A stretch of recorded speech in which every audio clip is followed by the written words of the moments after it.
NFL catching plays when I touch down. I just pull up with a foreign in Atlanta. Black and white phantom look just like a panda. Drippin' sauce on me, no manners. Money stacked like Tony Montana.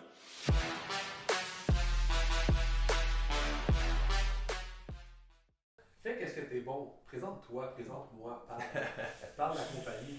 What's up tout le monde, Samuel de Projet Physique, bienvenue à un nouvel épisode du Project Show.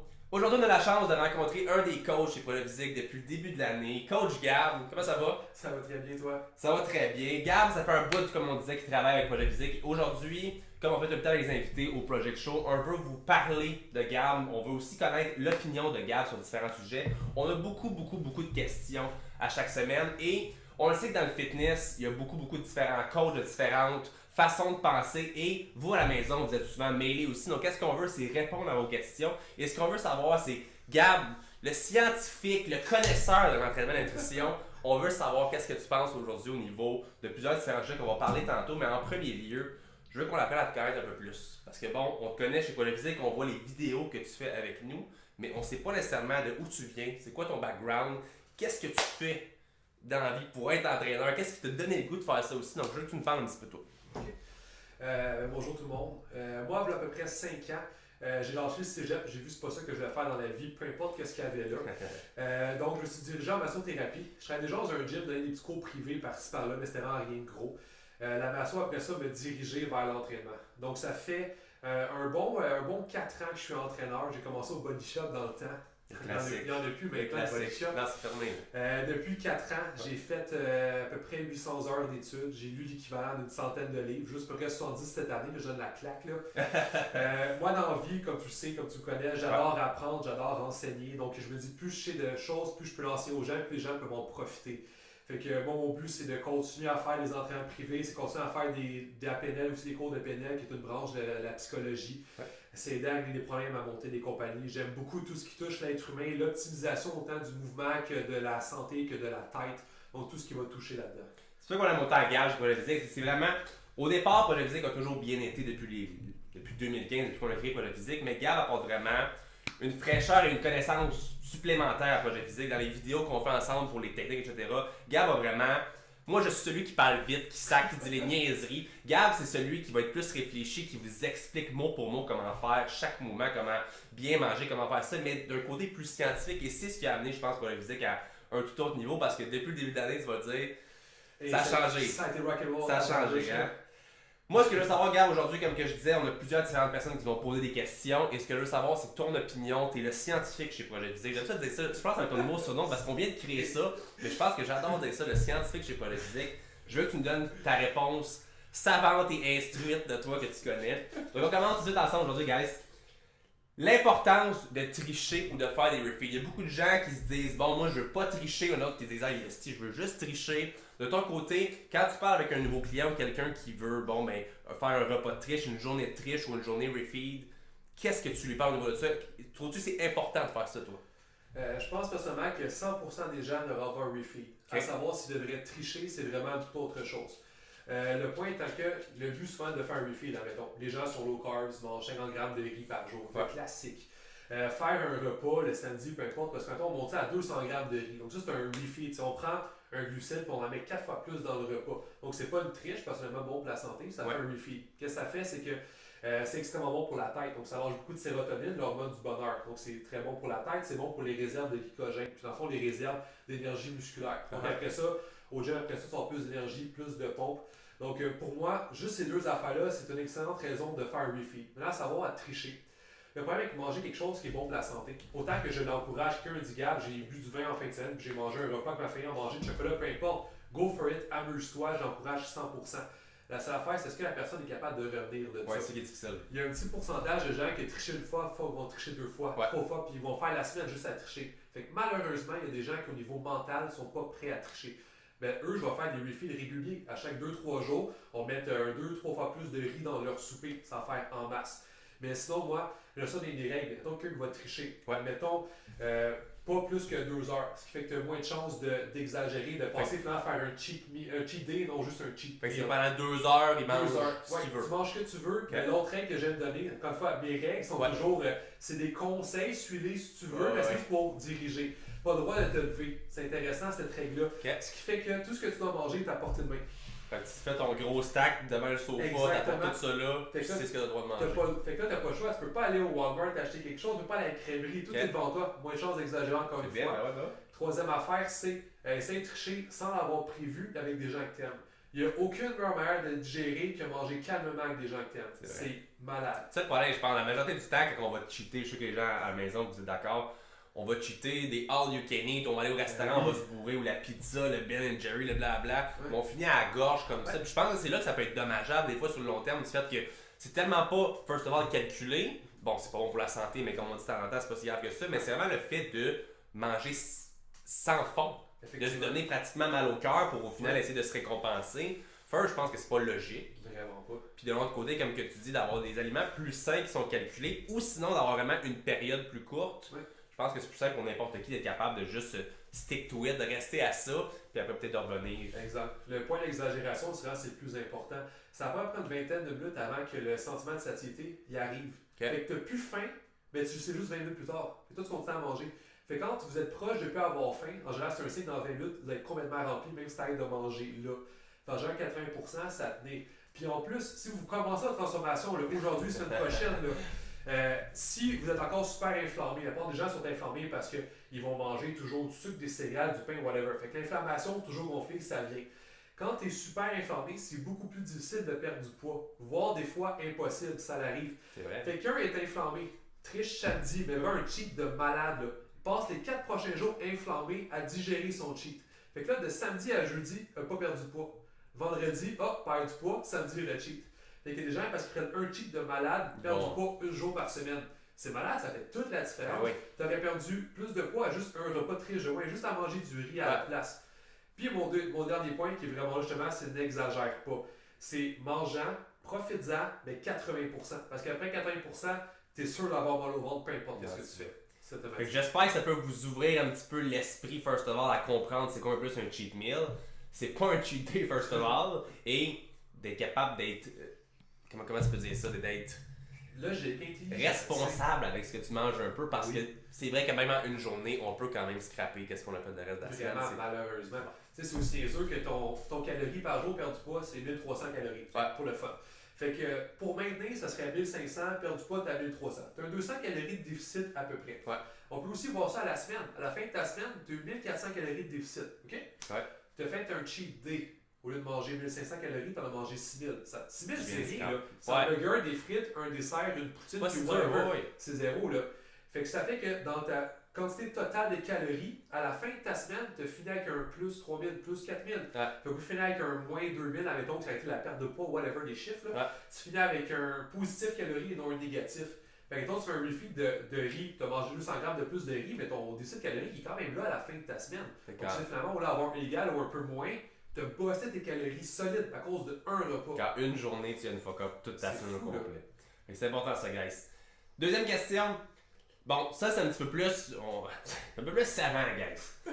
L'importance d'optimiser ses mouvements. Donc, l'importance de bien faire ses mouvements au gym versus forcer pour forcer. Parce qu'on sait qu'il y a beaucoup de personnes qui vont mettre le plus de poids possible, qui vont swinguer, qui vont ça. On part des résultats quand même, mais toi, je sais que tu as une grande opinion là-dessus sur le fait d'optimiser ses mouvements pour avoir plus de résultats. Oui, c'est pas mal la chose. Une des deux choses, en fait, j'essaie plus de me spécialiser, c'est corriger quelqu'un. Parce que j'ai vu la méga différence. Tu lèves 50 livres pour whatever, pour mieux tu mets 30 livres de moins, tu le fasses mieux, tu vas avoir plus de résultats. oui.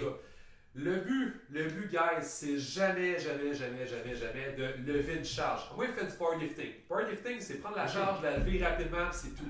Si vous voulez transformer votre corps, vous êtes en bodybuilding, vous faites du bodybuilding, c'est transformer le corps. Le but, c'est pas lever une charge, le but, c'est une tension musculaire. Donc, faire simple, tu prends 20 livres, tu le swings. 20 livres ne pas peser 20 livres. Ça s'appelle la conservation d'énergie. La science l'a montré. 20 livres va peser 20 livres là, 15 livres là, 10 livres là. La charge est différente. Ouais. Tu prends 20 livres, tu lèves lentement, ça pèse 20 livres, mais des fois un peu plus lourd. Dès que tu t'es éloigné, ça pèse encore plus lourd au niveau du corps. Ouais. Plus le poids il est loin, plus il pèse lourd. Fait qu'un fly à 40 livres ici, versus un fly à 15 livres là-bas, le 15 livres il pèse plus lourd parce qu'il est plus loin. Il est plus loin. Donc le but c'est de mettre un muscle sous tension, c'est de le contracter, c'est de créer du dommage. Donc ça vient avec. C'est comme ça qu'on construit des muscles. Le problème c'est que les gens pensent trop au dommage. Je lève une charge, je lève 40 livres, c'est lourd, c'est bien. Ok, mais est-ce que tu aurais pu mieux faire ton mouvement, avoir plus de résultats et diminuer tes risques de blessure? C'est toujours ça. Le but d'un bodybuilder, c'est pas cher, mais c'est de faire sentir 20 livres comme 200 livres. C'est que ce soit chaque répétition la chose la plus lourde que tu as jamais vécue, mais juste à le soulever tranquillement. Ça fait toute la différence. Tu viens meilleur dans un mouvement parce que c'est neurologique. Ton cerveau comprend le mouvement. Donc, c'est pas que tu as passé de 40 à 50 livres parce que finalement, tu es plus fort, tu es plus fort, comme bravo, tu es levé plus lourd. Mais est-ce que ton muscle est autant forcé, sinon plus? J'ai une cliente un matin, justement, elle, on a mis 40 livres. Première série, ça va bien. Deuxième série, ça va un peu moins bien. Et quand elle finit ses 10 répétitions, c'est super. Mais moi, je sais que les 10 livres de moins, elle sentirait plus. Et pour développer un muscle, il faut le sentir travailler, il ne faut pas lever une charge. Fait que si tu sens mieux ton muscle travailler, tu risques vraiment d'avoir plus de résultats. C'est aussi simple que ça. Donc, j'aime souvent, il y a Félix une analogie. Là, selon moi, Arnold Schwarzenegger aurait pu avoir plus de résultats si c'était mieux entraîné. Parce que c'est toute la science qui dit la tension musculaire versus soulever une charge. Ouais, je suis d'accord. Moins de risques de blessure, plus de résultats. Pourquoi pas? J'ai rien à rajouter. C'est aussi simple que ça. T'as les mots, regarde, t'as les mots. Hey guys, question numéro 3. Quelqu'un qui sait, bon, en fait, c'est une question pour toi directement, là, parce qu'il y a beaucoup de gens qui parlent de ça, qui se sont jamais entraînés, puis qui, bon, c'est difficile d'avoir de la motivation, c'est difficile de commencer. Quelqu'un qui s'est jamais entraîné, qui mange pas bien, qui va au restaurant, qui boit de la bière, quelqu'un qui a de la misère dans la vie, qui veut commencer une transformation, là, aujourd'hui. Il vient de voir. Ouais. C'est quoi tes trucs de base que tu peux lui donner là, maintenant, pour réussir? La chose numéro 1 que moi je vois, c'est tout mettre au positif. C'est simple, là. Faut jamais enlever, faut toujours mettre, faut toujours donner. À moins que la personne soit rendue dans sa tête, là. Le plus dur qu'un va arriver, généralement, ton bureau, c'est all out. Même all out, c'est rare que ça fonctionne. C'est que comme, je suis pas prêt à couper ici, je suis pas prêt à faire ça. Je veux changer, mais changer les habitudes, c'est un peu plus dur. Donc, c'est un principe que j'ai pris de Jonathan Allard, un auteur que je respecte vraiment beaucoup, qui est le rajoute et non remplace. Donc, ok, à partir d'aujourd'hui, tu veux être plus en santé, tu veux perdre du poids, prendre la masse. Pour moi, c'est toujours plus en santé. Fait que c'est simple. Aujourd'hui, mange plus de légumes, mange plus de protéines, bois plus d'eau, gère mieux ton stress si jamais il n'y a pas de stresser, puis dors le plus d'heures possible 8 à 9 heures ce soir. Au lieu de dire enlève ça. Enlève le vin, enlève les cheats, enlève ton déjeuner. À la place, c'est des ajouts. Ce qui fait que c'est beaucoup plus facile au niveau de la tête, ajouter et non enlever. C'est la psychologie de la PNL, c'est exactement ça. C'est prendre négatif puis le mettre en positif.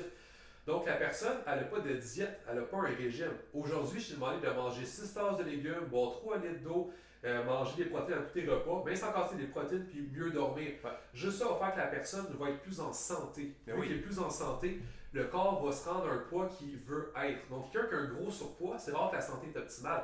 Parce que dans une santé optimale, c'est pas avoir un six-pack, c'est d'être mince, d'avoir une shape qui fait du sens, qui n'est pas trop inflammée, qui est aussi productive. Donc, j'ai pas de concentration dans mes journées, mais c'est un problème. Souvent, qu'est-ce que tu as mangé ou bien est-ce que tu dors assez? Je me sens toujours inflammé, ma gestion n'est pas bonne. Ajoute des légumes, ajoute de l'eau, c'est des affaires hyper simples, c'est la base de la base. Le monde pense que c'est la cheminée de la maison. Je mange pas 120 grammes de poulet à tous mes repas, j'en mange un peu plus. Non, le problème, c'est la fondation de la maison. Tu dors pas, tu bois pas d'eau, tu manges pas de légumes. Si n'importe qui à partir d'aujourd'hui ferait rien d'autre que ça, acheter ces 3 affaires-là, plus d'eau, plus de légumes, plus de sommeil. Dans 1 mois, 2 mois, même dans 2 semaines, vous allez mieux vous sentir, vous allez perdre du poids, d'avoir plus de résultats. Des affaires niaiseuses de même. Ce qui vient avec ça aussi, le fait, c'est que bon, la motivation est difficile à se bâtir à la base en partant. Oui, c'est souvent ça. Lorsqu'on commence, comme tu dis, d'ajout, bon, first of all, comme tu dis, c'est un point de vue plus positif pour la personne. Mais si en plus on a des résultats, ben ça va nous motiver à vouloir continuer et à probablement vouloir être peut-être prêt à en mettre davantage. Donc peut-être là de couper des choses ou d'augmenter des séances de gym ou d'augmenter peu importe ce que c'est. Donc d'avoir une motivation après avoir des résultats. C'est souvent ça je pense qui est difficile à majorité des gens, c'est de commencer à se motiver parce qu'on n'a pas de résultats. C'est Chris, il faut que je change mes habitudes au complet. Là si à la place on fait la mentalité que tu dis d'ajouter, je pense que ça peut être une bonne façon comme tu dis de motiver les gens. Ben oui, puis en plus la personne, ça passe de manger 0 tasse de légumes, comme quasiment tout le monde, à 6 tasses. Veut pas, elle a moins faim pour toutes les autres affaires à côté. 2 tasses de légumes par repas, ça prend de la place en tabarnouche. Le dessert il rentre moins bien. Personne elle mange des céréales le matin, peu importe. Tu montres qu'elle essaie de demander une fois protéines le matin avec du bon gras. C'est juste pour dire qu'elle essaie. La différence de concentration d'énergie, c'est n'importe quoi. Fait que littéralement chaque personne que je sais ça le rajoute et non remplace, finissent par enlever leurs mauvaises choses sans que je leur en parle. Ils se créent une diète par eux-mêmes. Ben oui. Je leur dis pas de pas manger de pâtes, de pas boire de vin, mais ils savent que c'est pas bon. Fait qu'à force de bien faire, ils sont motivés, ils ont des résultats, ça va bien. Je sais que ça c'est pas bon. Hey Gab, cette semaine, je pensais jamais que j'allais être capable, mais j'ai coupé le pain. Mais c'est sûr que tu es capable, tu as des résultats, tu aimes ça, tu te sens bien, tu veux juste continuer. Fait que ça aide à mettre la marche à suivre. Et non, ok, à partir d'aujourd'hui, suis ça à 100%, tu n'as aucun droit de déroger pour le prochain mois, puis on s'en reparlera. C'est rare, ça fonctionne. Il y a du monde alors tu partout, mais c'est rare que ça fonctionne. Petit peu par petit peu, des ajouts, là, c'est magique. Fait que si vous autres, vous avez de la misère vraiment à vous motiver ou peu importe, puis que vous voulez commencer une transformation, puis si je dis une transformation, ça peut juste être une remise en forme, vous vous sentez mieux tout simplement. Vous pouvez essayer la méthode à Gab de juste dire, ben Gab, je vais rajouter plus d'eau, rajouter plus de sommeil, rajouter plus de légumes et peut-être ça va vous aider à vous motiver à faire plus après ça. C'est simple, ça fonctionne, ça vaut la peine. Super. Ouais. Hey, on est déjà au dernier segment de l'épisode d'aujourd'hui. Là, c'est une petite affaire un petit peu en rafale. Je veux quand même que tu développes un peu autour de chaque question. Si tu n'as pas plus de choses à dire, tu peux couper ce sec, c'est pas grave. On a 5 différents points à regarder. C'est le segment d'accord, pas d'accord. Je veux savoir si tu es d'accord sur un point ou pas d'accord sur un autre. Et toutes les réponses sont bonnes. Tout ce que je veux, c'est ton point de vue aujourd'hui. Donc, Gab, d'accord, pas d'accord sur les SARMs. Les SARMs, zone grise, d'accord jusqu'à un certain point. Okay. Le but, c'est que. C'est quoi ton but dans la vie? Ton but, c'est de faire une compétition naturelle. Des SARMs, ce n'est pas naturel, pas d'accord. Ton but, c'est d'être le plus gros possible musculairement. Ben oui, ça va aider. Ouais. Moi, qu'est-ce que j'aime des produits des SARMs? C'est simple, c'est que c'est beaucoup moins fort qu'un testostérone, qu'un stéroïde, whatever. Donc, vu que c'est moins fort, il y a moins d'effets négatifs. Tu as aussi un peu moins de résultats, mais tu as moins d'effets négatifs au niveau de la santé. Il y a des recherches préliminaires qui disent qu'il n'y a aucun effet négatif. Moi, je ne crois pas à ça. Là. Moi, selon moi, il n'y a jamais rien qui est parfait. Peut-être que ça va venir. Pour l'instant, par contre, il faut qu'on se dise quand même que c'est ce qui apparaît. Mais je suis d'accord avec toi, il n'y a rien qui est noir et blanc. À date, c'est vraiment le produit, un des produits le plus fort, le plus safe qui était sorti. Ouais. Fait que j'ai encore jamais vu personne qui a eu des gros effets négatifs. Des fois, il y avait une petite baisse de testostérone parce que tu veux pas, t'en rentres un peu, t'en as un peu moins. Donc, c'est toujours moins dommageable à date que j'ai vu qu'au niveau des stéroïdes. Fait que quelqu'un qui va avoir quelque chose d'un peu plus fort qu'un BCAA, mais je un peu plus de résultats, moi je trouve ça bien. Encore une fois, c'est à se dire que c'est un SARM, c'est un produit dopant puisque tu rentres des hormones dans ton corps. Fait que si tu compétitions ça naturel, la réponse est non. Tu veux plus de résultats, tu compétitions ça non naturel, vas-y, beaucoup moins fort que de la test, que des stéroïdes, que du win. D'accord. Ouais. Gab, d'accord, pas d'accord? Le jeûne intermittent. Jeûne intermittent, en fait, moi je suis très d'accord. Je suis un peu mal placé pour en parler parce que j'en fais depuis comme 4-5 ans. Là. La chose que j'ai beaucoup vue, c'est à ton début, effet négatif. Manque de concentration, baisse d'énergie, c'est pas croyable. Mais depuis, comme je suis vraiment habitué, fait que là maintenant, j'ai pas besoin de manger pour avoir d'énergie. Ça c'est con, mais ça aide quand même beaucoup. Quelqu'un qui peut être déjeuner, pas capable. Moi je peux manger à 2h l'après-midi, peut être bien parfait. Une bonne perte de poids. Ça aidera à garder mon pourcentage de gras bas sans gros effets négatifs. Qu'est-ce qui est plus demandant, c'est que ça augmente le cortisol, l'hormone de stress dans le corps. Donc, quoi regarder, c'est au niveau de la masse musculaire. Donc, vu que tu donnes moins de matériaux, c'est plus dur de construire des muscles parce que ça prend des matériaux pour construire de la masse musculaire. Par contre, la science a dit ça, mais depuis 4 ans, je prends quand même des gains de masse musculaire normales qui font de sortir, je m'améliore, malgré le fait que moi être à jeun, genre, c'est pas mal tous les jours. Là. Moi, Qu'est-ce que tu l'as demandé? T'es-tu là-dessus 7 sur 7? Moi, attends, tu vas me voir une fois de temps en temps au resto au déjeuner. Ben, il est midi, pas avant, ben, j'ai pas faim. Fait que moi, c'est toujours. Puis je prends la masse, mes entraînements à jeun, c'est mes meilleurs entraînements. Fait que c'est quand même beaucoup à regarder, mais idéalement un suivi avec quelqu'un qui fait du sens, avec un coach qui est capable de voir ça, parce que il y a des signes sur le corps qui peuvent te montrer que ça ne fonctionne pas pour toi, des baisses d'énergie, des chutes, whatever. Là. Donc ça c'est oui, mais avec un professionnel à côté de toi. Fait que ça peut être autant ton nutritionniste que ton médecin, que ton psy, que ton naturo, ça ne me dérange pas. C'est quelque chose qui est poussé, qui peut avoir des effets négatifs sur le corps, mais aussi extrêmement positif. Donc c'est comme ça pour moi, c'est autant que la diète keto, autant que ça peut fonctionner chez des gens, autant que chez d'autres gens, ça ne fonctionne pas. Donc la meilleure manière de le savoir, c'est au niveau des tests, des prises sanguines, est-ce que tes hormones sont au bon niveau, est-ce qu'ils font du sens, ton cholestérol, ton ci, ton ça. Si ton médecin, si ton coach te dit, gars, ça fonctionne, tu as des bons résultats, continue là, tu veux continuer. Si toi tu le fais, il y en a que ça ne fonctionne pas. Ça ne fonctionne pas, switch à une autre méthode. Il y a mille et une méthodes. La plupart fonctionnent toutes. C'est juste à quel point est-ce qu'avec ton corps, ça va fonctionner. Puis aussi, à quel point est-ce que tu te donnes dans cette méthode-là ou bien est-ce que tu fais trop de petits changements. Moi, en passant, en ce moment, je suis en jeûne encore, jusqu'à je sais pas il est quelle heure en ce moment, mais je suis en jeûne depuis ce matin, donc j'attends de faire mon premier repas tantôt.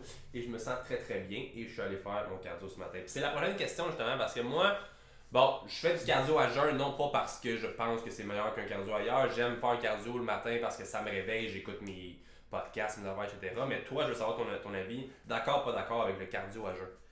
Je vais en connaître que ça dépend à ses poches, là, mais plus oui que non. Okay. Les études sont quand même bizarrement partagées là-dessus. Oui. Cardio à jeun va faire que tu vas plus relâcher de ci, fait que là tu vas perdre plus de poids. Par contre, vu que tu es à jeun, tu lâches plus de cortisol, fait que là ça va faire que tu peux brûler plus de muscles.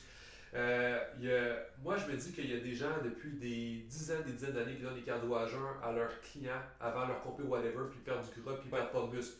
Donc moi, au niveau de la science, je vois ça partagé. Au niveau de qu'est-ce que moi je vois, je suis quand même d'accord. Parce que le but de tout entraînement, tout cardio, même si oui, c'est qu'est-ce que tu es là, c'est ton sommeil d'après, c'est ton 36 heures de repos qui fait la différence.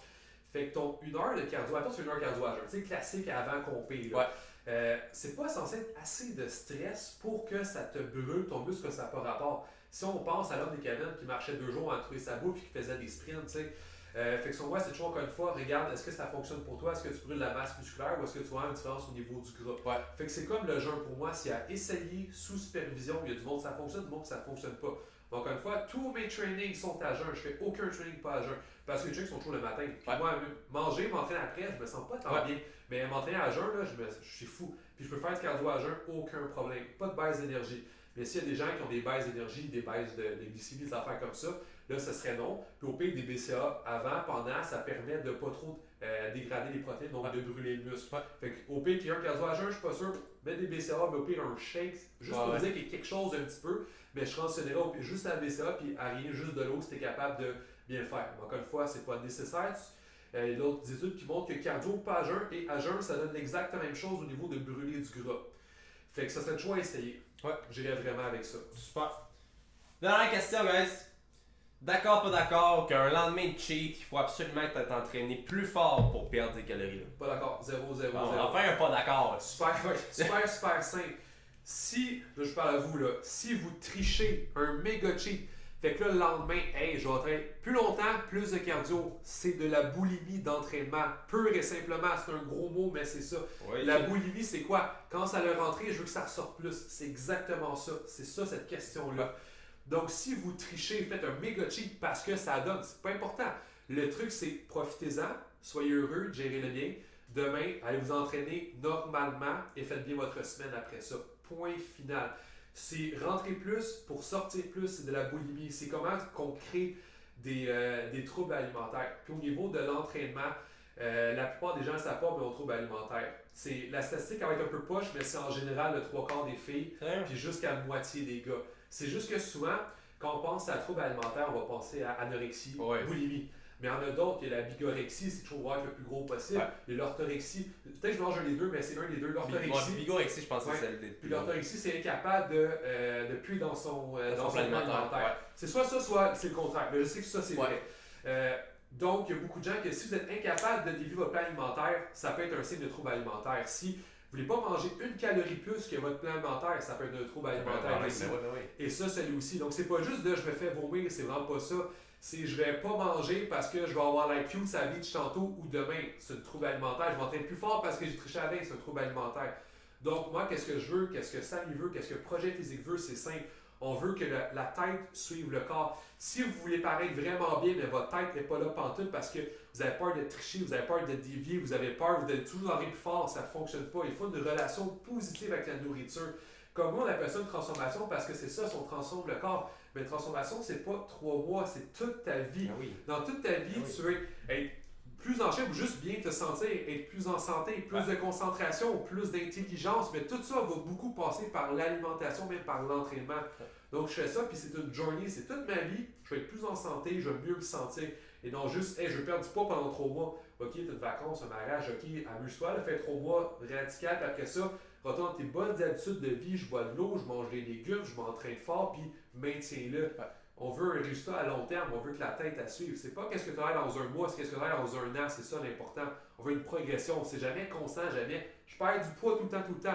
Ça va avec les efforts, mais c'est beaucoup de je me donne pour être sûr que ma tête à suivre, que mon corps est suivre, puis que j'ai du plaisir dans ce que je fais, que c'est pas un fardeau de suivre une feuille de papier, c'est juste du fun à le faire. Gab?